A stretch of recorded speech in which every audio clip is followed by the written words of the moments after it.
Hello, good afternoon mga lalabs, mga vayo. Pag-uusapan natin itong imbir ng no, inis na inis si Chaka Clear kay VP Sara patungkol doon sa ito naman kasing tawag dito. Reporter nagtanong kahapon kay VP Sara patungkol doon sa ano daw ang masasabi ni Vice President Sara Duterte sa kalagayan ni Bongbong Marcos at sa mga kumakalat na nag-circulate sa social media na si Bongbong Marcos ay nakaratay sa St. Luke's at nabidyuhan pa yun ni Chinito Tisoy na isang vlogger din yata yun na sa EDSA, yung convoy ng ng Presidential Security Group ni Bongbong Marcos na ang papunta doon sa St. Luke's Hospital. So, bakit maraming pulis ang andoon? Either meron isang mataas na opisyal ng Pilipinas ang nakakonfine doon. At matandaan natin na si Bongbong Marcos mula nung Easter Saturday ba yun, hanggang ngayon ay hindi siya nagpapakita kahit yung anniversary ng mga araw ng kagitingan kahapon sa Bataan ay wala si Bongbong Marcos. Last year pa iyon na mga video na pinapalabas sa mga mainstream media. At ganun pa rin yung damit, lahat-lahat, pati si Ramon Ang at kung ano pa doon, ganun pa rin. So,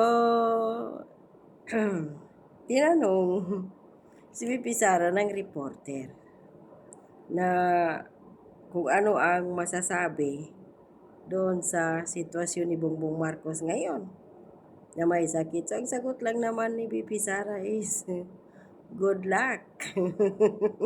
So, nagalit si Clariring Castro sa sagot ni VP Sara. Nagtipid na nga lang si VP Sara, good luck to him. Tapos yun, galit siya dito kasi nga nakangiti daw si VP Sara.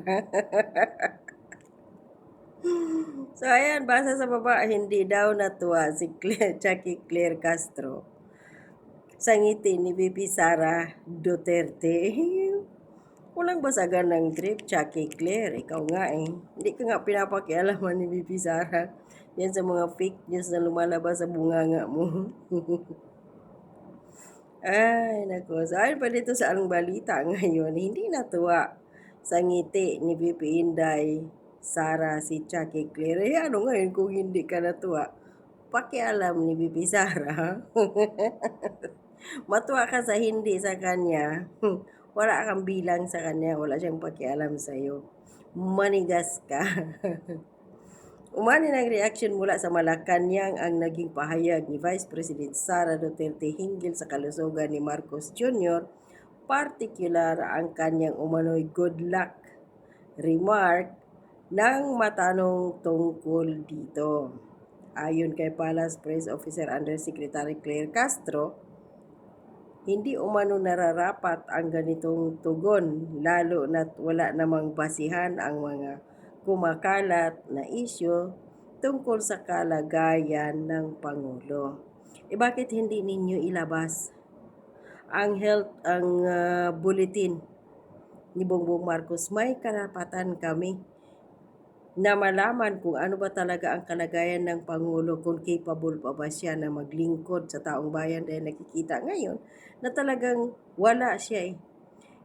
Walang kakayahan si Bongbong Marcos maglingkod o magserbisyo sa sambayan ng Pilipino na bumuto sa kanya, at isa ako dyan.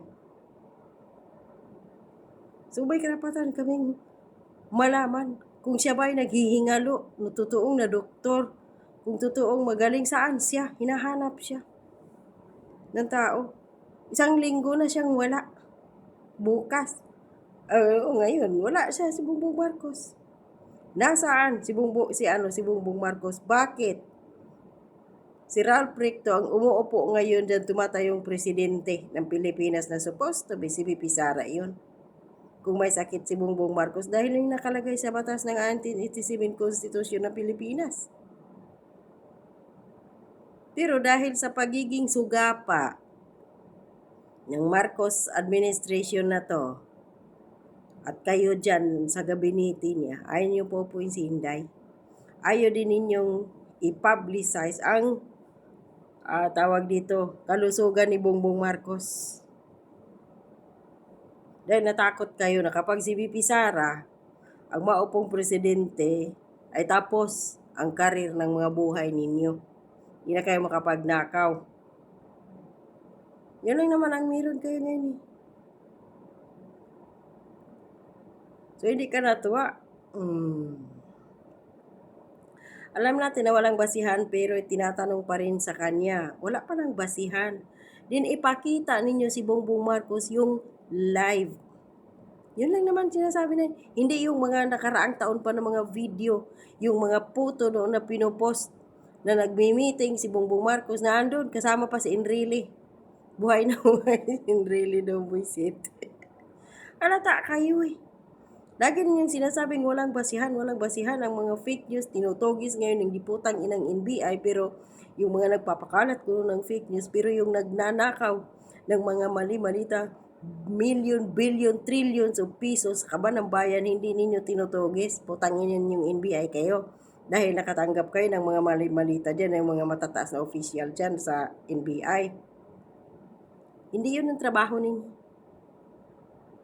Ang trabaho ninyo, ayan, tugisin ninyo kung sino yung kawatan. Kaso hindi ninyo matugis kung sino yung kawatan. Bongbong Marcos, Martin Romualdez, Lisa, at saka kayo ay naambunan ng malita dyan sa NBI. Kaya wala kayong magawa. At kung saan pa mang ahensya ng gobyerno, naaambunan kayo. Kaya tahimik kayo ngayon. AFP, ganun din. Involved di umano sa mga corruption. Ayan. Tahimik na kahit nakawawa ang mga Pilipino ngayon, wala pa ring action ang Armed Forces of the Philippines. Bakit? Nakikinabang sila sa administrasyon ngayon. So walang basihan daw ang tinanong sa kanya, kaya ang nakuha rin natin na sa Vice Presidente ay irresponsableng sagot. Irresponsable ang pagsasabing good luck. Pasalamat ka nga, tsaka clear, sinabi pa ni VP Sara na good luck. So anong gusto mong isagot ni VP Sara sa tanong ng reporter? Rest in peace kay Bongbong Marcos? Mas lalo kang magngit-ngit sa galit. Sa good luck na nga lang eh. Hindi ka na mata eh. At sa pagngiti ni VP Sara, hindi ka na nga matay. Paano pa kaya kung sabihin ni VP Sara na rest in peace tapos sabay ngiti? Mas lalo kang para kang missile ng Iran na patog, grabe yung putok sa galit. Matatandaan na una ng pinabulaanan ng palasyo ang mga aligasyon sa social media na may malubhang kondisyon ang Pangulo ayon sa pamahalaan. Bahagi ito ng disinformation na maaaring magdulot ng kalituhan sa publiko. Kayo yung nagdulot ng kalituhan sa publiko dahil hindi ninyo inyalabas ang tunay na kalagayan ni Bongbong Marcos despite na hindi siya nakikita ngayon sa mga media interviews on live. Tapos patuloy pa rin kayo nagsisinungaling na okay siya. O kanina nga sabi ni Claire Castro, tinanong ng media sa interview. Sabi niya, una andoon daw sa Amerika. Tapos sunod naman nasa Japan. Tapos ngayon na naman may balita nasa Pampanga. Kayo, tinutugis ninyo yung mga taong bayan na nagpapakalat ng fake news. Putang ina ninyo. Mabuwaka ng ina kayo, mga hayop kayo, mga demonyo kayo. Kayo yung fake news peddler. Kayo number 1 fake news. Hindi ninyo alam kung paano ninyo sabihin sa publiko kung anong kalagayan ni Bongbong Marcos. Kung nasaan ba talaga siya ngayon, nasa loob na ba ng freezer, nasa loob ng kabaong, o ikrinimate na ba? Ayaw pa ninyong sabihin sa taong bayan. Patuloy pa rin kayo nagpapakalat ng mga fake news na ito siya, buhay siya, malusog siya. Biglang tumaba sa loob ng isang linggo, burot ka agad. Animal talaga to sila eh.